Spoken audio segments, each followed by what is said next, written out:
తన సీట్ అని చెప్పుకోలేని పరిస్థితి ఉంది. ఈ రోజు వచ్చినట్లు ఆయన ఉన్నట్లేదు అనుకుంటా. ఆయనది లేదు, తనది లేదు. ఇప్పటికే డెసిషన్ తీసుకుంటే ఎక్కడ పోటీ అని చెప్పిండాలిగా, అది రాలే. కుప్పమన్నా ఉందా? కుప్పం అనౌన్స్ చేశాడా? తను అనౌన్స్ చేశాడు. ఈయనదైతే అది కూడా చెప్పుకునే పరిస్థితి ఉన్నట్ల. కనీసం తన సీటు తను కూడా చెప్పుకోలేకపోతున్నాడు. మరి అది కూడా ఆఖరణ చంద్రబాబు నాయుడు అన్ని ఈక్వేషన్స్ చూసి ఎక్కడ పోమంటే అక్కడ పోతాడేమో. 24 సీట్లు జనసేన పోటీ చేస్తానని చెప్పి పవన్ కళ్యాణ్ అన్నారు సార్, కానీ 5 సీట్లు మాత్రమే ప్రకటించారు. అంటే మిగతా సీట్లో క్లారిటీ లేరా, అభ్యర్థి లేరా? చెప్తున్నా కదా, మిగిలిన సీట్లు చంద్రబాబు నాయుడు డిసైడ్ చేయాలి.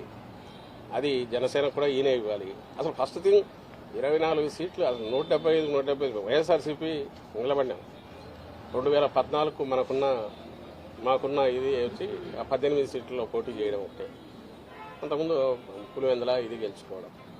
అలాంటిది 2014లో ఎన్నికలకు మొత్తంగా ప్రిపేర్ అయ్యాం. అంతకుముందు స్థానిక సంస్థలు కానీ అంటే రాజకీయ పార్టీ విశ్వసనీయత కలిగిన నాయకుడు ఉంటే ఆ పార్టీ స్ట్రక్చరు 175 కాన్స్టిట్యున్సీలో 175 పెట్టాము. తెలంగాణలో కూడా ఎక్కడైతే మేము వద్దనుకున్న చోట కూడా కొన్ని చోట్ల పెట్టాము. 6% ఓట్స్ ఆ రోజు తెచ్చుకున్నాం పోటీ.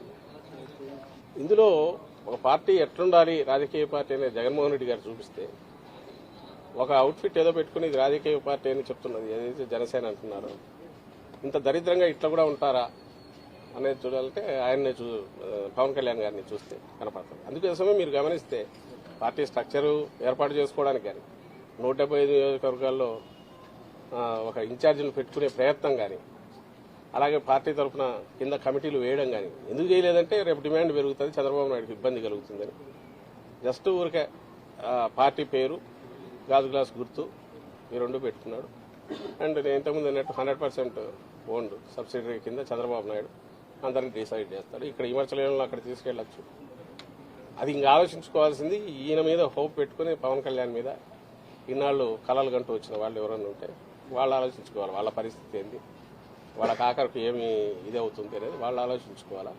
ఇప్పటికైనా రియలైజ్ కావాలా. అంటే ఇలాంటి చంద్రబాబు నాయుడుకు లేకపోవడం, 175 స్థానాల్లో ఇన్నాళ్లు అధికారంలో ఉన్న తెలుగుదేశం పార్టీ 175 స్థానాలకు అభ్యర్థులను డిక్లేర్ చేయలేకపోవడం,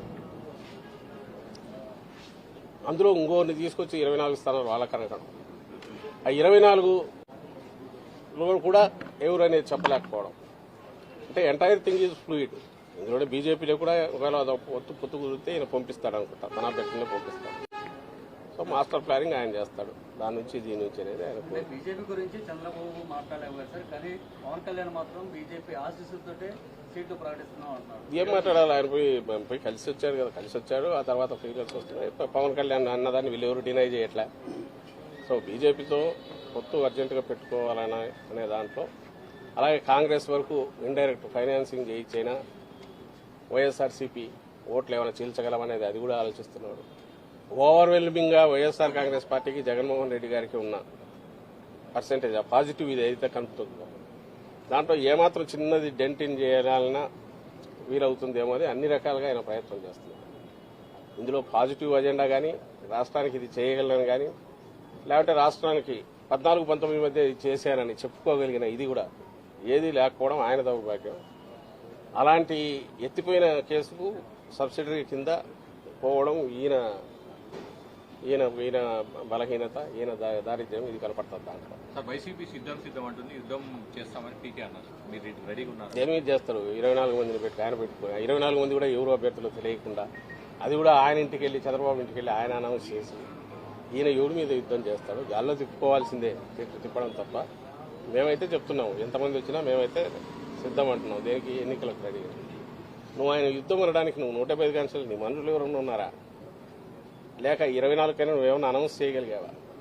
చిలక పలుకులు పలికితే సరిపోతుందా? ఆయన అనుకున్నవి, చంద్రబాబు అనుకున్నవి నేను చిలక పలుకులు పలుకుతున్నాను తప్ప అంతకుమించి తనకు సొంతం ఏమన్నా ఇది ఉంటాయి కదా. ఆ చిలక పలుకుల ద్వారానే ఇన్నాళ్ళు వాళ్ళు మీడియాలో రాసుకోవడం ద్వారా ఒక నెరేటివ్ ఏదో బిల్డ్ చేసే ప్రయత్నం చేశారు. రాష్ట్రంలో ఏదో ఘోరాలు జరిగిపోతున్నాయి.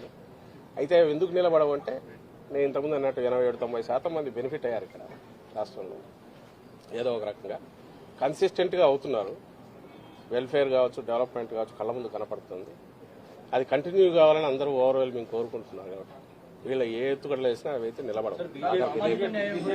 బీజేపీతో పొత్తు ఆల్రెడీ ప్రయత్నాలు చేశారు. ఇప్పుడు ఇద్దరు రెండు పార్టీలు అనౌన్స్ చేశారు. అంటే బీజేపీతో పొత్తు లేనట్టని భావిస్తున్నారు. బీజేపీ పొత్తు పెట్టుకోవాలని ఆత్రంగా ఉన్నాము, అయిపోయింది ఆల్మోస్ట్. నిన్న ఏదో చార్టర్డ్ ఫ్లైట్ అన్నారు, మొన్న పోతున్నాం అన్నారు. పవన్ కళ్యాణ్ అది బయటకు వెళ్ళిపోయిమంటారు, నెక్స్ట్ చంద్రబాబు పోతాడన్నారు.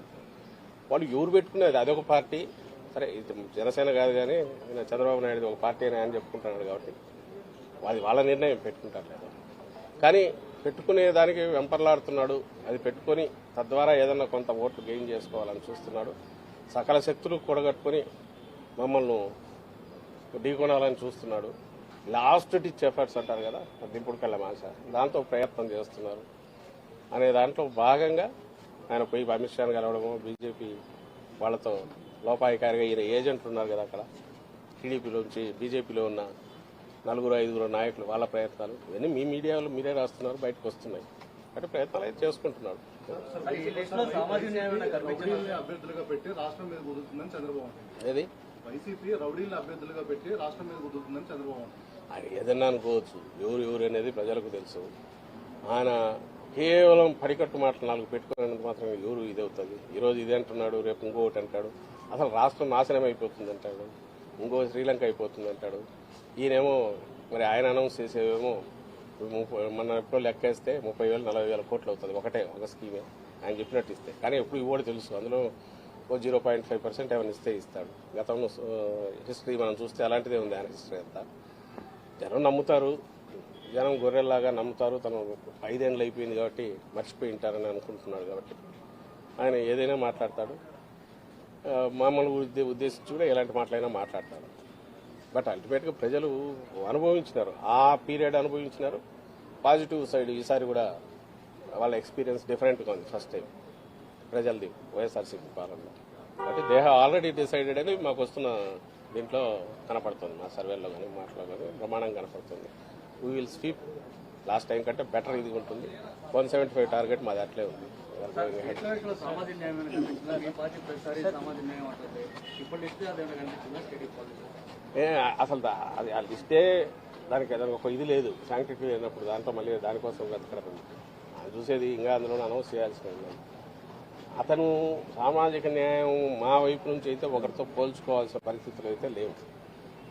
ఈయన క్రియేట్ చేసిన బెంచ్ మార్క్ ఏదైతే ఉందో జగన్మోహన్ రెడ్డి గారు, అది దాని దగ్గరికి రావాలంటే వీళ్ళ వల్ల జన్మలో కాదు. ఎందుకంటే వీళ్ళు ఎప్పుడు ఆ తరహా ఆలోచించలే. సోషల్ ఇంజనీరింగ్ గురించి ఆ ధైర్యము చేయలే.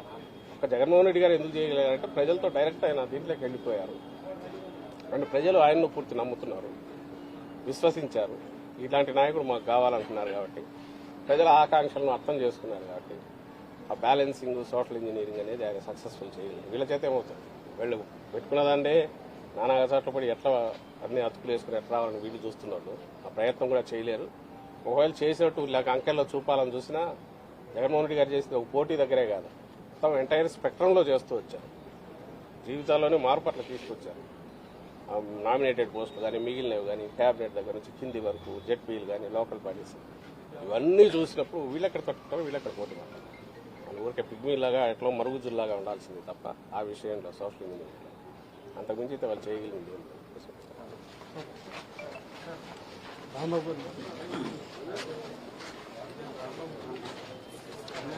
ఉన్నాం